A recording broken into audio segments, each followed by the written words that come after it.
লোকে আমায় ভালোই বলে, দিব্যি চলনসই। দোষের মধ্যে একটু নাকি মিথ্যে কথা কই। ঘাটশিলাতে যাবার পথে ট্রেন ছুটেছে যখন, মায়ের কাছে বাবার কাছে করছি বকম বকম। হঠাৎ দেখি মাঠের মধ্যে চলন্ত সব গাছে এক এক রকম ভঙ্গি ফোটে, এক এক রকম নাচে। ওমা দেখো, নৃত্যনাট্য!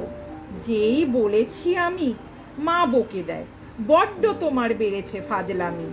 চিড়িয়াখানার নাম জানো তো আমার সেজমেশর? আদর করে দেখিয়েছিলেন পশুরাজের কেশর। কদিন পর চুন খসানো দেয়াল জুড়ে এ কি ঠিক অবিকল সেই রকমই মূর্তি যেন দেখি।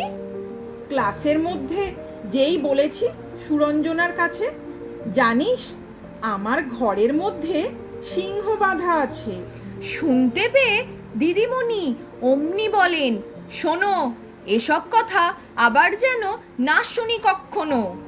বলি না তাই সেসব কথা, সামলে থাকি খুব। কিন্তু সেদিন হয়েছে কি এমনি বেয়াকু।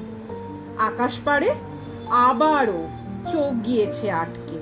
শরৎ মেঘে দেখতে পেলাম রবীন্দ্রনাথকে।